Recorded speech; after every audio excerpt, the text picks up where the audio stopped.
하나님의 은혜를 사모하시면서 오늘도 복음과 율법을 방문하신 성도 여러분, 주님의 이름으로 환영합니다. 이 시간 440번째 설교 시간으로 내 뒤에 오시는 이를 믿으라 하였으니 라고 하는 사도행전에 기록된 말씀을 가지고 여러분들에게 말씀을 전하고자 합니다. 이 시간을 통해서 들으시는 성도님들의 영적 귀가 열려 구원에 이르는 지혜로운 시간이 되기를 간절히 사모하면서 말씀을 전하겠습니다. 사도행전 19장 1절에서 7절이 되겠습니다. 아볼로가 고린도에 있을 때에 바울이 윗지방으로 다녀 에베소에 와서 어떤 제자들을 만나 가로되 너희가 믿을 때에 성령을 받았느냐? 가로되 아니라 우리는 성령이 있음도 듣지 못하였노라. 바울이 가로되 그러면 너희가 무슨 세례를 받았느냐? 대답하되 요한의 세례로라. 바울이 가로되 요한이 회개의 세례를 베풀며 백성에게 말하되 내 뒤에 오시는 이를 믿으라 하였으니 이는 곧 예수라 하거늘 저희가 듣고 주 예수의 이름으로 세례를 받으니 바울이 그들에게 안수하매 성령이 그들에게 임하심으로 방언도 하고 예언도 하니 모두 12사람쯤 되니라. 사랑과 은혜가 많으신 아버지 하나님, 오늘도 영생의 말씀을 전하고 들을 수 있도록 인도해 주심을 감사합니다. 특별히 이 시대에 교회에 나온 사람들이 성령에 대해서 너무나도 모르고 있습니다. 오늘 이 사도행전에 나와 있는 이 성령에 대해서 하나님 전하고자 합니다. 성령께서 우리 모두에게 함께 해 주셔서 감동을 주시고 깨달음을 주셔서 영혼 구원에 이르는 지혜로운 시간 될 수 있도록 함께하여 주시옵소서. 예수 그리스도의 이름으로 기도드리옵나이다. 아멘. 성도 여러분, 평안하셨습니까? 성령입니다. 이 시대는 성령에 대해서 너무 많은 오해를 하고 있습니다. 실제 교회 안에서 행해지고 있는 은사 집회를 보면 성령이 무엇인가를 모르는 어리석음에 빠져 있는 것을 볼 수 있습니다.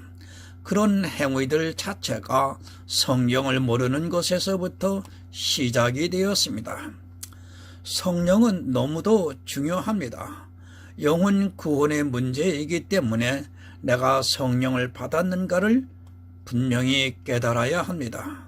하지만 이 시대는 자기들에게서 나타나고 있는 은사를 통해서 마치 성령을 받은 것으로 착각을 하고 있습니다. 은사와 성령은 본질적으로 다른데도 사람들은 은사가 나타나는 것을 보고 성령을 받았다고 주장을 하고 있습니다. 여러분은 은사를 바로 알아야 합니다. 지금 교회 안에서 나타나고 있는 그런 은사가 꼭 하나님으로부터 온 것이라고 해서는 안 됩니다. 사단도 영의 존재이기 때문에 사람들을 통해서 그런 은사가 나타나게 하고 있다는 것을 깨달아야 합니다. 물론 일반적인 은사는 하나님께서 주십니다. 제가 그것을 부정하고 싶지도 않고 또 은사에 대해서 거부하고자 하는 것이 절대로 아닙니다. 그러나 이 시대는 좀 심합니다. 아니, 심한 정도가 아니라 사단의 역사라고 말씀을 드릴 수 있습니다. 특히 교회 안에서 은사 집회를 하면서 쓰러지고 하는 것은 절대로 하나님으로부터 오는 은사가 아니라는 것을 여러분 깨달으셔야 합니다. 아니, 병을 고치는 것 역시도 마찬가지입니다. 은사를 성령이라고 보고 있는 것도 심각한 문제가 되고 있지만 은사를 너무 따르는 것 역시 문제입니다. 초대 교회의 역사입니다. 오순절 성령 강림 때 성령과 은사가 동일하게 임했습니다. 아니, 엄밀히 말해서 성령이 임한 것입니다. 그리고 은사는 원래부터 하나님께서 각 사람에게 주신 것입니다. 그런데 성령이 임하다 보니까 그런 방언의 은사와 예언의 은사가 나타났던 것입니다. 이 시대는 성경을 너무도 모릅니다. 아니, 성경에 나오는 단어적인 것은 무조건 따르려고 하는 사람들이 많이 있습니다. 그것은 지금 이 시대도 해야 하는가 하지 말아야 하는가를 냉정하게 생각해야 하는데 전혀 그렇지가 않습니다. 이 모든 것이 다 성령에 대해서 무지하기 때문에 나온 일이라고 보면 맞습니다. 여러분, 성령입니다. 그리고 은사가 있습니다. 은사는 엄밀하게 말씀을 드려서 성령이라고 해서는 안 됩니다. 우리가 보통 성령이라고 할 때는 보혜사를 말씀하고 있습니다. 보혜사는 우리를 진리 가운데로 인도를 해서 구원을 받게 하는 성령입니다. 그러나 은사는 내가 복음을 전하는 데 있어 하나의 도구로 보시는 것이 맞습니다. 예를 들어서 집을 짓습니다. 그럼 여러 가지 필요한 도구와 물건들이 있어야 합니다. 이것이 바로 은사입니다. 그러나 그 중에 어느 것이 없다고 해서 집을 못 짓는 것이 절대로 아닙니다. 그러나 성령이 오시지 않으면 아무리 그에게서 모든 은사가 나타나고 있다고 해도 절대로 집을 지을 수 없습니다. 성전을 지어가고 있습니다. 고린도전서에서 우리가 하나님의 성전이라고 말씀을 하고 있습니다. 이 성전을 짓는 데는 반드시 보혜사 성령이 오셔야 합니다. 은사로는 이 성전을 지을 수 없습니다. 은사는 이 성전을 짓고 난 후에 내가 주님의 은혜로 복음을 깨닫고 그것을 내 이웃과 형제들에게 전할 때 필요한 것이지, 성령이 오시지 않은 상태에서는 은사는 모두가 거짓이라는 것에 불과하다는 것을 여러분 깨달으셔야 합니다. 먼저 성전을 지어야 합니다.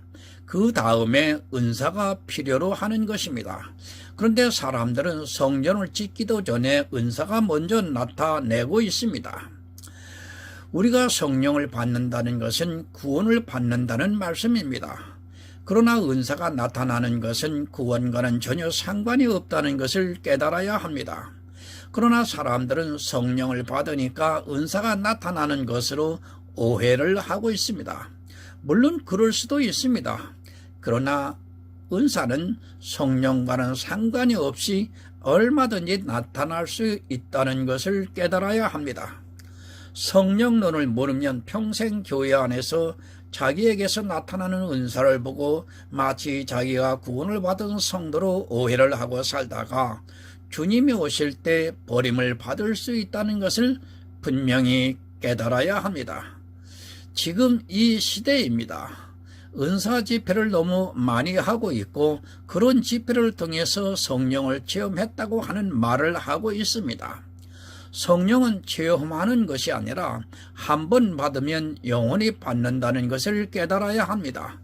체험과 영원히 받는 것은 본질적으로 다르지만 사람들은 그런 말을 너무도 쉽게 하고 있습니다. 그리고 그런 체험을 가지고 자기가 구원을 받은 성도로 오해를 하고 있습니다. 그것은 성령 체험이 아닙니다. 은사의 체험이라고 보아야 합니다. 자기가 무엇을 체험했는가를 모르고 그런 외적으로 나타나고 있는 것을 가지고 성령을 받은 것으로 생각하지 마시기 바랍니다.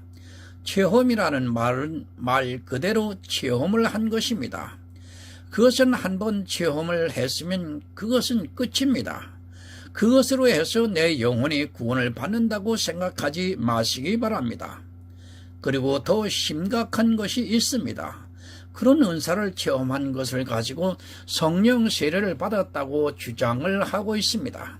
정말로 무식한 이야기입니다. 심지어는 그런 은사 집회 때마다 성령 세례를 받아야 한다고 주장을 하고 있습니다. 세례의 기본 뜻도 모르고 그런 이야기를 하고 있지만 이 시대의 교인들은 그것을 그대로 받아들이고 있고 그것이 자기 영혼을 망하게 하는 줄을 전혀 모르고 있습니다. 마태복음 7장 22절과 23절을 참조로 보겠습니다.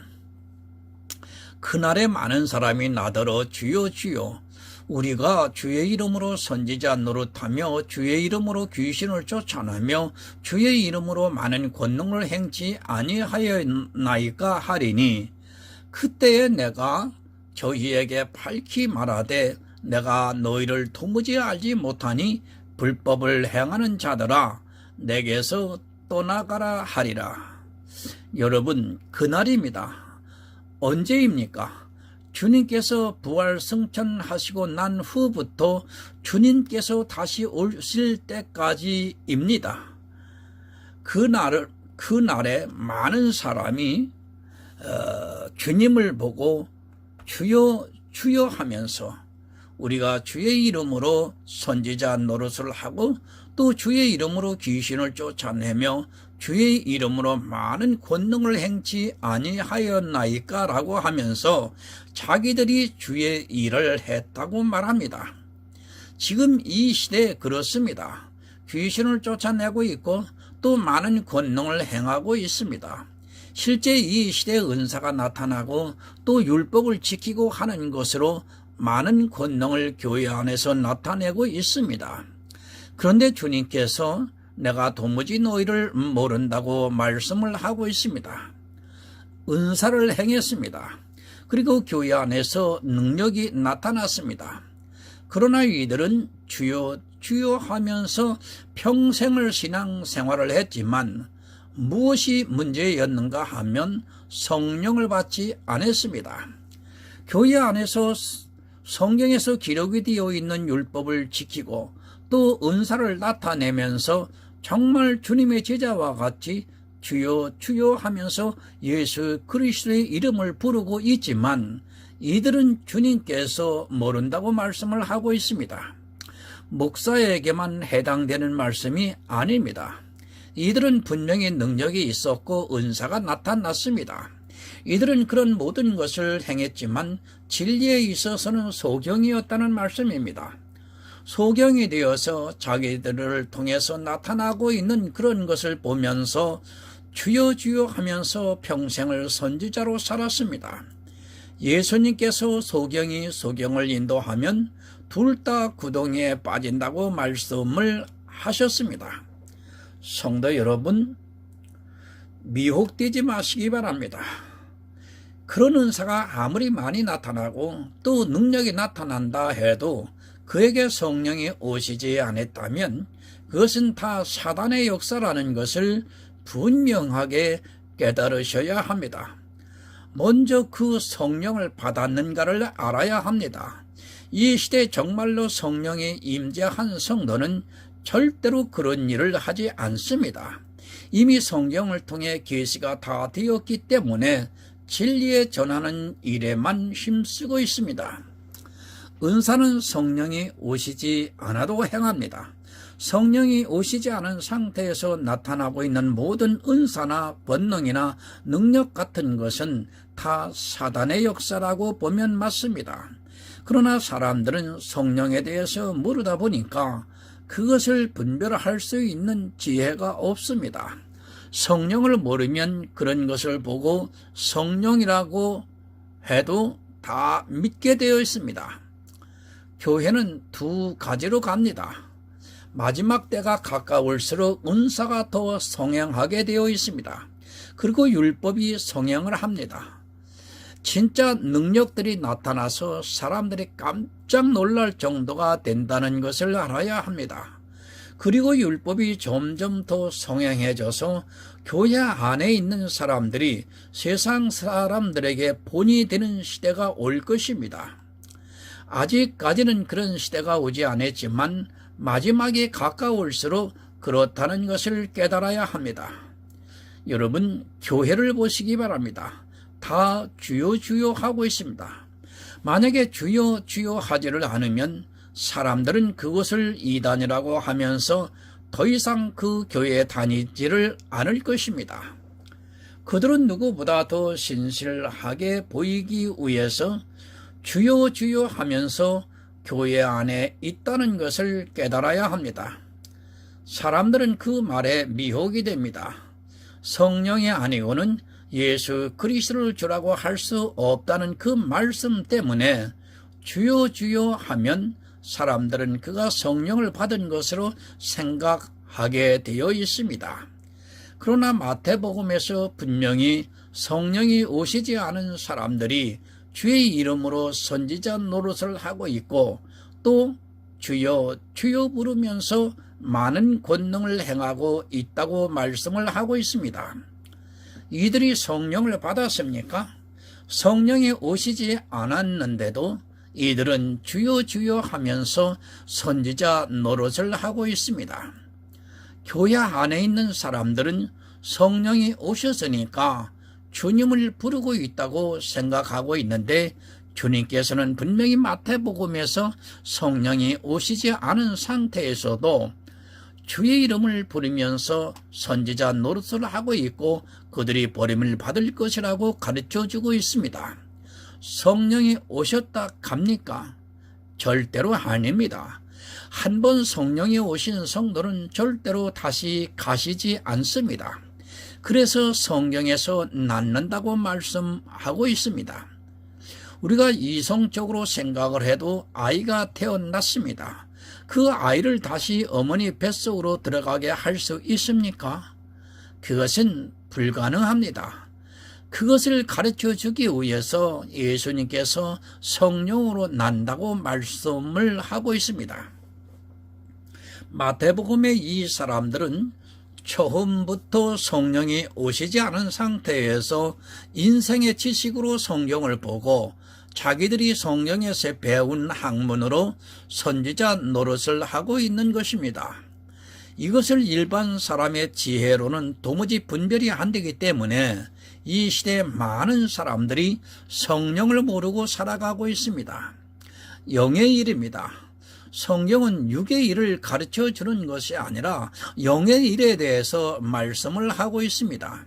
그러나 사람들은 영의 일을 생각하는 것이 아니라 자기들의 육체를 통해서 나타나고 있는 것을 눈으로 보고 쫓아가고 있습니다.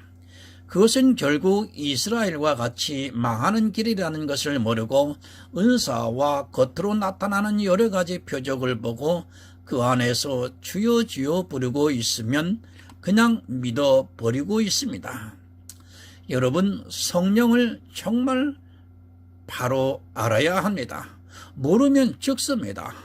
우리가 반드시 이 성령론에 대해서 바른 정립이 되어 있어야 살 수 있습니다. 그리고 은사가 아니라 반드시 보혜사 성령이 내 안에 임재하셨는가를 확인을 해야 합니다. 그것을 모르면 다 겉으로 보이는 것을 쫓아가다가 결국에는 사망에 이른다는 것을 깨달아야 합니다. 성령을 받으시기 바랍니다. 물론 내가 받고 싶다고 해서 받아지는 것은 절대로 아닙니다. 그러나 주님께 구하는 자에게 주시겠다고 분명히 말씀하고 있습니다.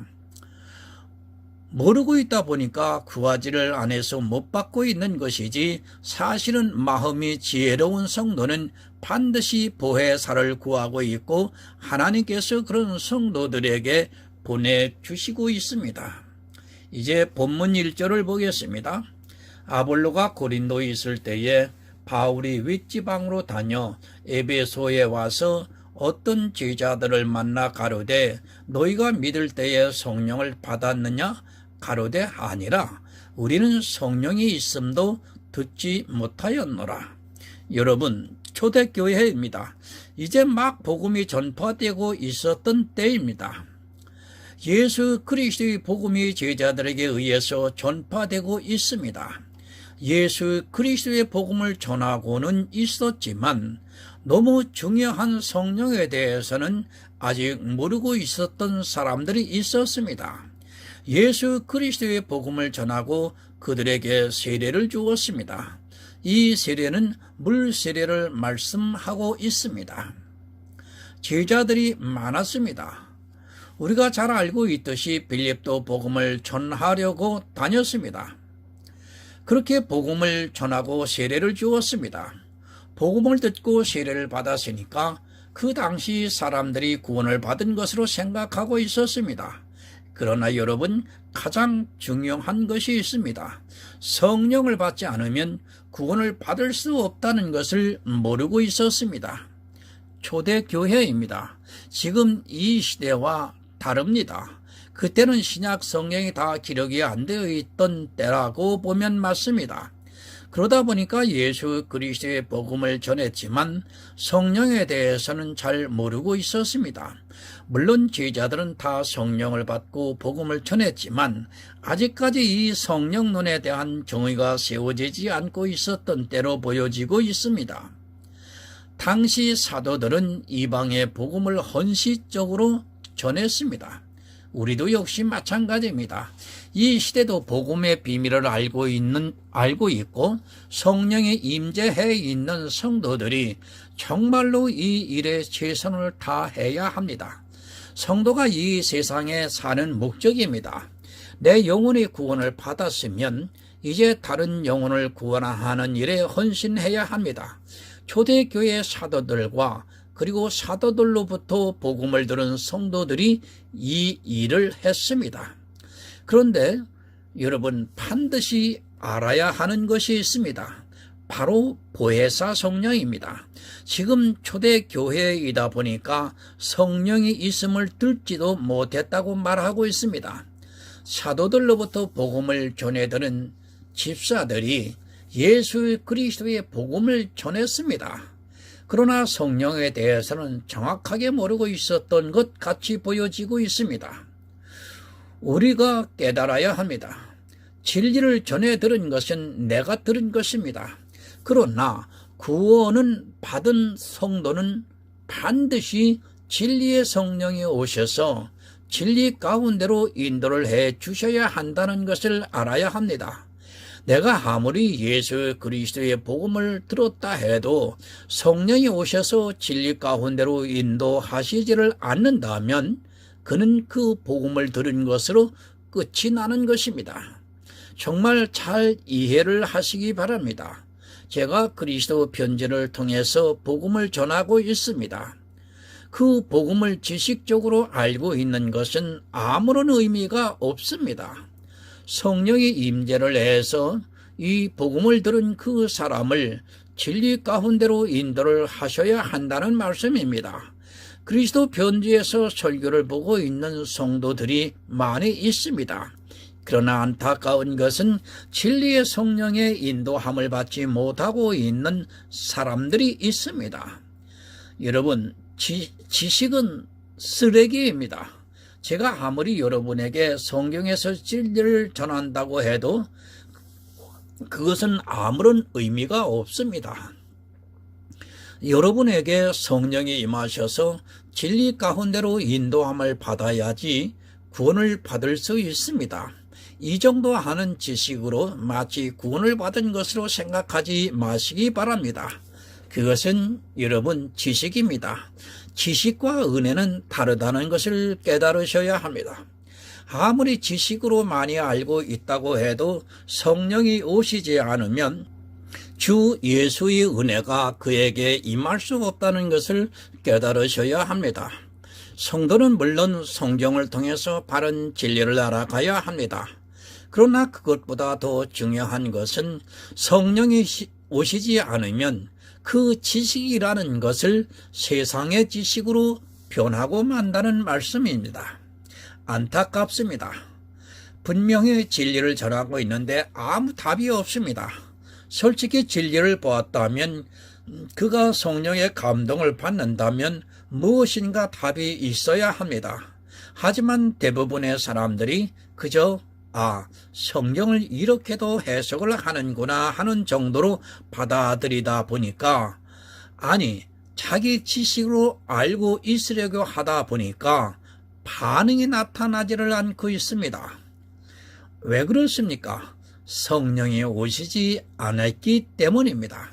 성령이 오셨다면 분명히 그리스도 편지의 말씀을 보고 내가 어떻게 해야 하는가를 생각해야 합니다. 그러나 불행하게도 이 말씀들을 보면서도 답이 없습니다. 아주 적은 성도들만이 저에게 답을 보내고 있습니다. 바로 성령에 대한 문제입니다. 이 세상의 이성적 지식으로 받아들이고 있기 때문입니다. 초대교회는 성령을 몰라서 그랬다고 하지만 이 시대는 성령을 모르는 사람이 없습니다. 그렇다면 성령의 감동을 받았다면 분명히 고민하게 되어 있습니다. 그리고 자기 영혼의 구원에 대해서 반드시 상담이 들어와야 합니다. 그런데 아주 적은 성도들만이 그렇게 하고 있습니다. 사도 바울이 묻고 있습니다. 너희가 믿을 때에 성령을 받았느냐고 묻습니다. 그러니까 제자들이 성령이 있음을 듣지도 못했다고 말을 하고 있습니다. 이 말씀을 쉽게 말씀을 드려서 너희가 구원을 받았느냐고 묻는 것입니다. 그러니까 우리가 어떻게 구원을 받아야 하는가를 말하고 있습니다. 성령이 오시지 않고는 어느 누구도 구원을 받을 수 없습니다. 개인의 일입니다. 목사가 성령을 받았다고 해서 내가 그 성령을 받은 사람으로부터 진리를 듣고 있다고 해서 마치 구원을 받은 것으로 생각하지 마시기 바랍니다. 성령은 반드시 개인이 받아야 합니다. 그렇기 때문에 사도 바울이 제자들에게 너희가 성령을 받았느냐고 묻고 있습니다. 복음을 들었어도 성령을 받지 못했다면 그는 구원을 받을 수 없습니다. 본문 3절을 봅니다. 바울이 가로되 그러면 너희가 무슨 세례를 받았느냐 대답하되 요한의 세례로라. 바울이 가로되 요한이 회개의 세례를 베풀며 백성에게 말하되 내 뒤에 오시는 이를 믿으라 하였으니 이는 곧 예수라 하거늘. 이 제자들은 요한의 세례를 받았습니다. 세례 요한은 자기 뒤에 오시는 이에 대해서 증거를 하면서 세례를 베풀었습니다. 요한은 자기가 세례를 베풀면서도 반드시 내 뒤에 오시는 이를 믿으라고 전했습니다. 그 뒤에 오시는 이가 이스라엘을 구원할 그리스도라는 것을 가르쳐 주었습니다.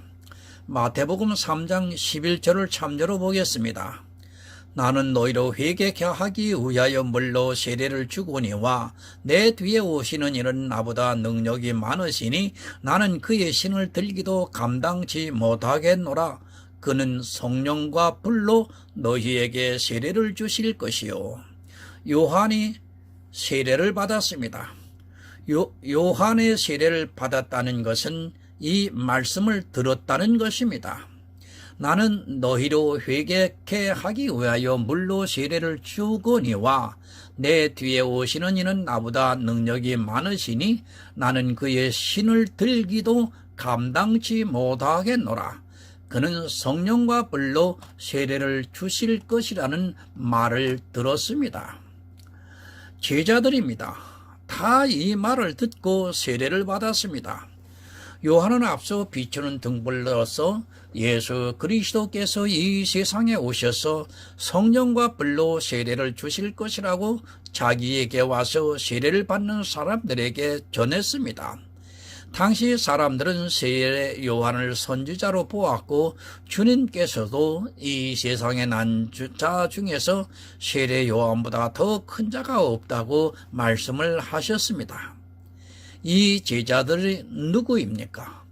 이방인은 아니고 유대인이었을 것입니다. 그러니까 세례 요한이 세례를 베풀고 있을 때 회개케 하는 세례를 받았습니다. 그 세례를 받고 세례 요한의 말 그대로 뒤에 오시는 이를 기다리고 있었습니다. 그러니까 사도 바울이 지금 그 말씀을 하고 있습니다.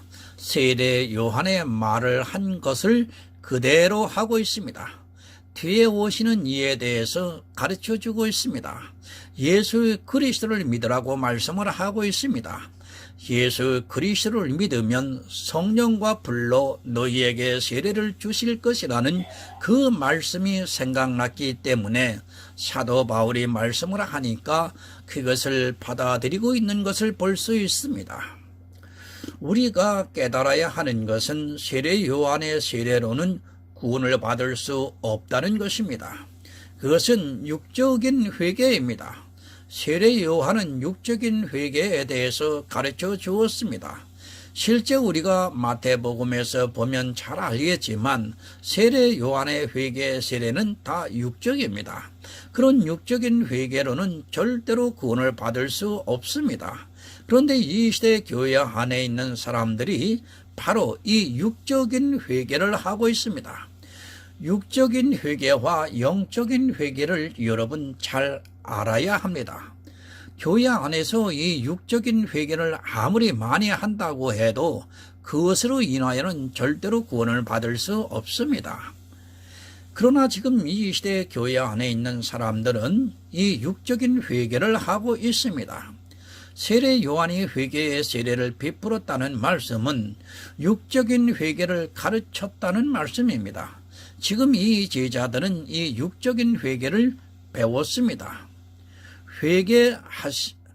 회개에 대해서 정확하게 아시기 바랍니다. 그것은 예수 그리스도를 믿는 것입니다. 사도 바울이 지금 이 제자들에게 그것을 가르쳐주고 있습니다. 예수를 믿지 않는다면 그가 아무리 육적으로 회개를 다 했다 해도 구원을 받을 수 없습니다.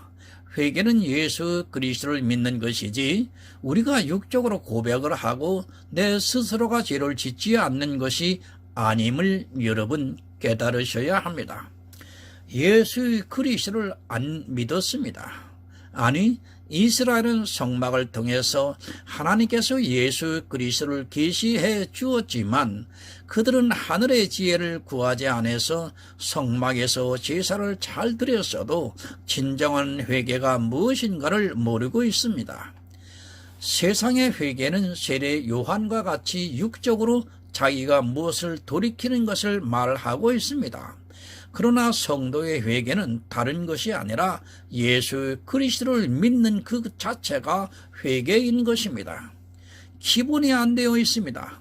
이 시대 교회 안에 있는 사람들이 이 회개의 기본을 너무 모르고 있습니다. 하나님을 모르고 예수 그리스도를 모르던 우리 이방인들이 예수 그리스도를 믿는다는 그것이 바로 회개입니다. 예수 그리스도께서 십자가에서 이 세상의 죄를 지고 가셨다는 것을 마음으로 믿는 것이 회개입니다. 그러나 이 회개에 대해서 믿지를 않고 있습니다. 세례 요한이 뒤에 오시는 이를 믿으라고 했습니다. 그 뒤에 오시는 이를 이 제자들이 몰랐었는데 사도 바울이 뒤에 오시는 이가 예수 그리스도라는 것을 가르쳐주고 있습니다. 그리고 예수 그리스도를 믿으라고 말씀하고 있습니다.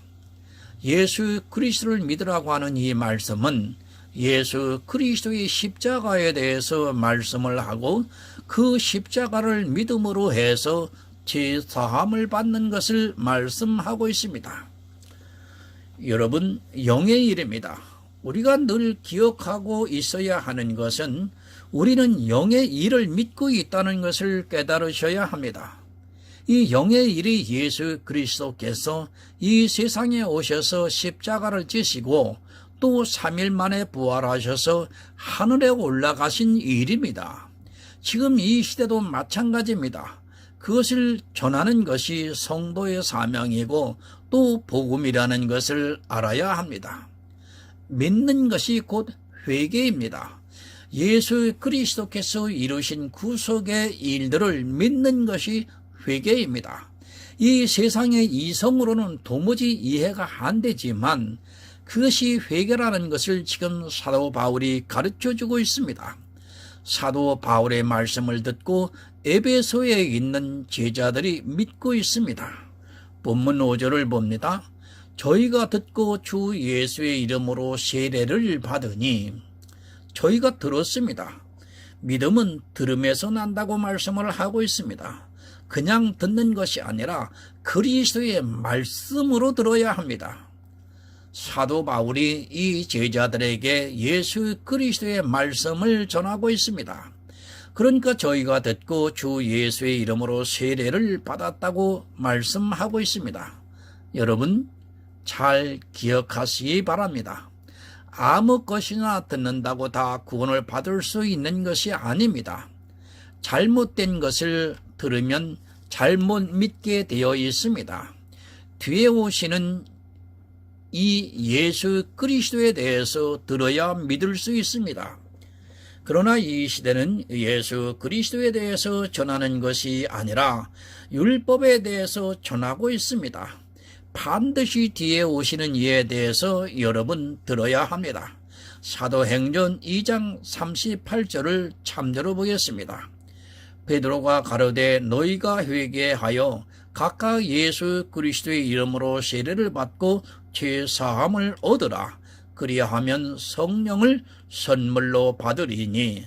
여러분, 이 말씀 잘 이해를 하시기 바랍니다. 제가 혹시라도 성령론에서 이 말씀을 잘못 이해했을 수도 있습니다.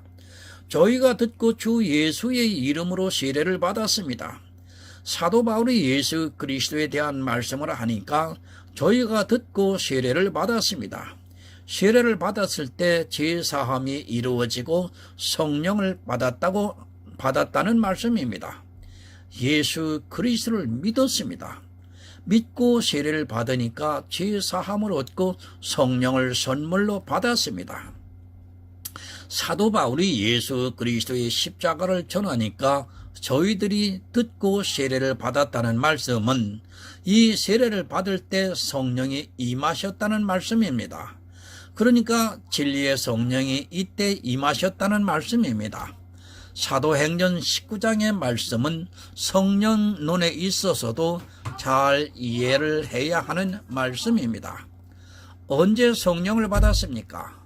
제자들에게 사도 바울이 예수 그리스도를 믿으라고 말씀을 하고 그들이 듣고 세례를 받으니까 성령이 임했다는 말씀입니다. 세례 요한이 뒤에 오시는 이를 믿으라고 하였습니다. 그 말을 듣고 있던 제자들에게 사도 바울이 뒤에 오시는 이가 예수 그리스도다라는 말씀을 하니까 그들이 듣고 믿으니까 세례를 주었습니다. 세례를 주니까 성령을 선물로 받았습니다. 보혜사 성령과 성령의 은사는 전혀 다르다는 것을 여러분이 잘 이해를 하고 있어야 합니다. 보혜사 성령은 세례 요한이 뒤에 오시는 이를 믿으라 했습니다. 그러자 사도 바울이 나중에 그 제자들을 만나서 뒤에 오시는 이가 예수 그리스도라고 말씀을 하니까 그들이 듣고 믿어지니까 세례를 받았습니다. 이렇게 세례를 받으니까 성령이 임하셨습니다. 보혜사 성령과 성령의 은사는 다릅니다. 이 시대에 가장 문제가 되는 것이 바로 이것입니다.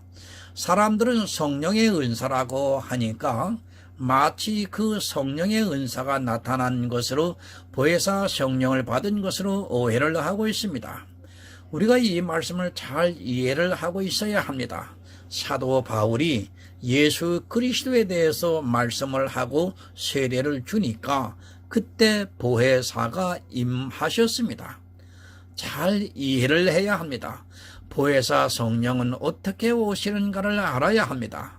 예수 그리스도에 대한 말씀을 하고 세례를 주니까 보혜사가 임하셨다는 말씀입니다. 보혜사 성령은 반드시 예수 그리스도의 말씀을 듣고 믿을 때 성령이 임하십니다.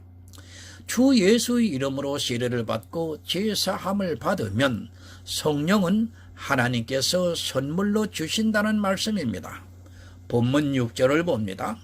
바울이 그들에게 안수하며 성령이 그들에게 임하심으로 방언도 하고 예언도 하니 모두 12사람쯤 되니라. 문제가 되는 말씀입니다. 분명히 앞에서 예수 그리스도에 대한 말씀을 들었을 때 세례를 받고 성령이 임하셨습니다. 그런데 사도 바울이 그들에게 안수하며 성령이 그들에게 임하심으로 방언도 하고 예언도 하니 모두 12사람쯤이 된다고 말씀을 하고 있습니다. 바울이 안수를 했습니다. 그러자 성령이 그들에게 임하심으로 방언도 하고 예언도 하니 12사람쯤 된다고 말씀을 하고 있습니다. 우리가 분명히 알아야 하는 것은 보혜사 성령은 안수를 해서 받는 것이 절대로 아닙니다. 이 성령은 지금 성령의 은사가 임했다는 말씀입니다. 여러분, 은사입니다. 은사는 하나님께서 각자에게 주십니다. 그러나 자기가 은사가 있는지 없는지를 잘 모르고 살아갑니다. 그때 바울과 같이 능력이 있는 사람이 안수를 해주면 그 은사가 나타난다는 말씀입니다. 성령이 임하심으로 그들이 방언도 하고 예언도 했다는 말씀은 바울이 안수를 하니까 은사가 나타났다는 것을 말씀하고 있습니다. 이 시대에 이 은사로 문제가 참 많습니다. 성령의 은사가 임하는 것을 보고 마치 성령이 임한 것으로 오해를 하지 마시기 바랍니다.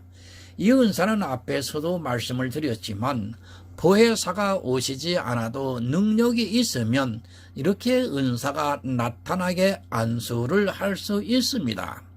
다시 말씀을 드리면 거짓 선지자들도 안수하면 사단에 의해서 은사가 나타나게 할 수 있다는 말씀입니다.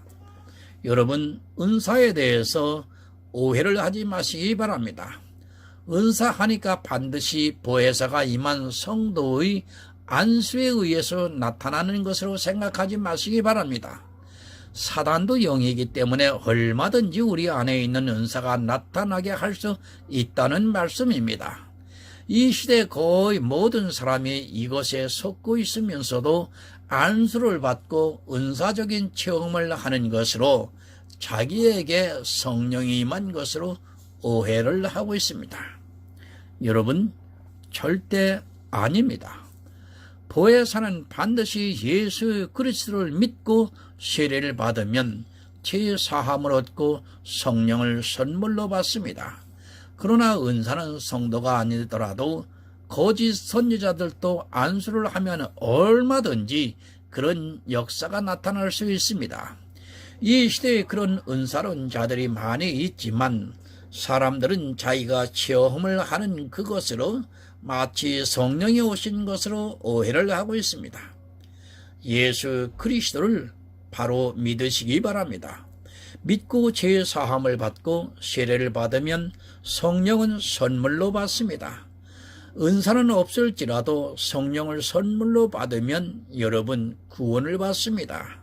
그러나 은사가 나타나도 성령을 선물로 받지 못하면 그는 구원을 받을 수 없습니다. 예수의 그리스도를 믿어 죄 사함을 받고 성령을 선물로 받으시기 바랍니다. 그런 성도가 되어서 주님께서 오실 때 영접을 받아 천국에서 모든 축복을 누리시기를 예수 그리스도의 이름으로 이 아침에 부탁을 드립니다. 하나님 아버지, 감사합니다. 전하고 들었습니다. 성령의 은사와 보혜사 성령, 진리의 성령에 대해서 구분하여 전하고 들었습니다. 하나님, 이제는 성령에 대해서 오해가 없기를 바랍니다. 진리의 성령, 보혜사 성령이 오신 성도만이 성령으로 거듭나 주님의 새 생명이 잉태된다고 하는 사실을 정확하게 깨달아 영혼 구원에 이르는 지혜로운 하나님의 아들들이 탄생하게 도와주시옵소서. 예수 그리스도의 이름으로 기도드리옵나이다. 아멘.